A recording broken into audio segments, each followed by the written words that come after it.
right, all welcome to another installment of the Democrats Abroad conversational series. We have online Naomi Ages, the chair of our climate action team, and Marnie Delany, the chair of our violence against women team. So I'll let you ladies take it away. Great. Thanks. Hey, Naomi, how are you today? I'm fine, Marnie. How are you? I'm good.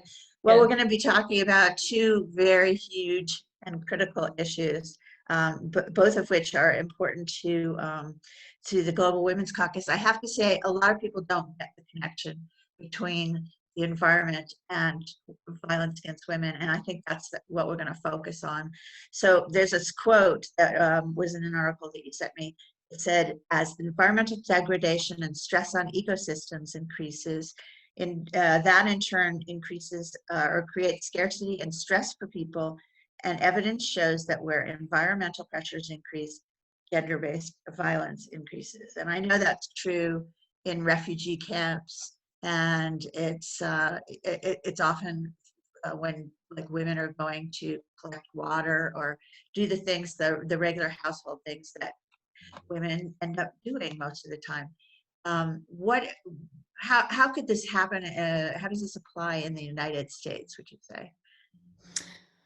Yeah, I think, well, it comes from the same place and just manifests slightly differently in the US, although I wouldn't say that we in the US, women are so much more advantaged or have any sort of special protection against patriarchal violence and against resource scarcity that leads to violence.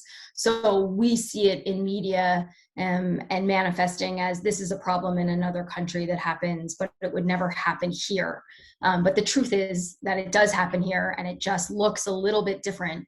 But for example, when you have fracking labor camp set up, which is mostly male workers coming in from out of state or out of area to work where there's been a new fracking site opened up, the increase in sexual violence and sex trafficking always increases in those places. And it's almost always among low-income women, frontline communities where they haven't consented to have this fracking or extraction done on their land.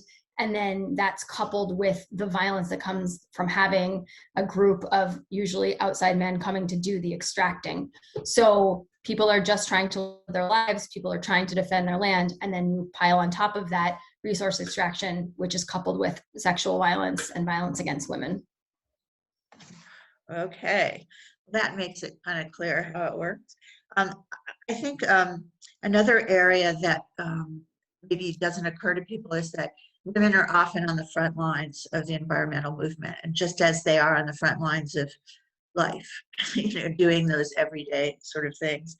And we've spent some time recently talking about in the military what happens to people who are on the front lines of issues and are calling out people in power. Like, for example, when we had the Protect Our Defenders folks, we had a woman who had been recriminated against, and this is just very common.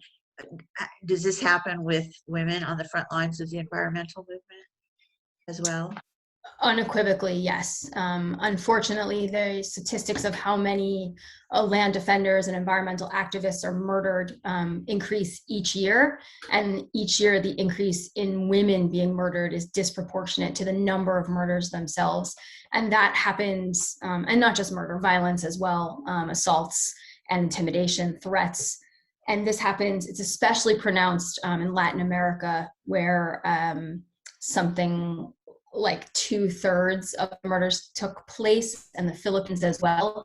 And often these attacks, these murders are perpetuated against indigenous communities where women are often in the leadership of land defending. Women are often the ones who are defending their traditional practices, their traditional homelands against corporations and governments who, again, want to extract resources from where people are, like you said, just trying to live their lives and have a right to do that as well. But that threatens these companies and governments. And so they retaliate in the patriarchal system we live in against women because they are seen as even more dangerous than men, because they threaten to upset not just the profits that can be extracted and not just the value of the land, but the system itself. And so women are really on the front lines in terms of environmental defense, being attacked, being threatened, being murdered, being intimidated. And because women are often seen, and which can be true, doesn't necessarily true, as the defenders of their families as well, there's often intimidation against their children, against their parents, against their brothers and sisters, because they know the people doing the intimidation, or the companies doing the intimidation, know that the system says you should be family and can use that against you. And so there's really all of these forces working against women and making it more dangerous for women to be involved in this work. And that's true in the US as well. I want to be clear, this isn't a Latin America problem. This isn't a Philippines problem. This is women of color, indigenous women, women doing environmental activism in the US face these same threats and attacks. Okay. So, what was I going to say? I think I'm going to just say sex trafficking is just the one other thing I wanted to bring up, because I think, when we talk about, that just sort of has a built-in component of sexual violence, violence in general. I wanted to also say, I was thinking as you talked, that the whole idea of women's health and, reproductive justice, we could probably go on for another hour on that. Another session. We won't do it. Well. That would be well worth talking about. But trafficking, how does that relate to the environment? It's not necessarily obvious. Yeah, like most of these things, it's not on the surface obvious, but all of this works, I keep repeating this, but the system that exploits the land also exploits women. And so women are by and large the victims of sex trafficking and sexual violence. And that again is both an intimidation tactic by the people that want to extract resources and value from the land and don't value women and humans.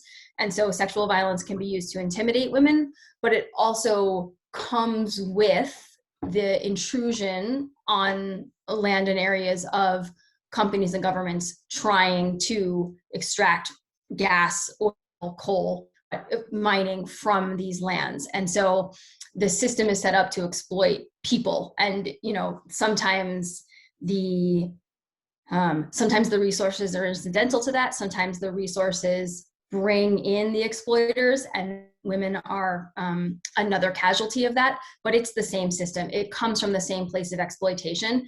And that's why fighting against that system addresses both issues: sex trafficking, sexual violence, and environmental degradation. So here we are, U.S. citizens abroad, and what is it we could do? What could we do to be part of the solutions?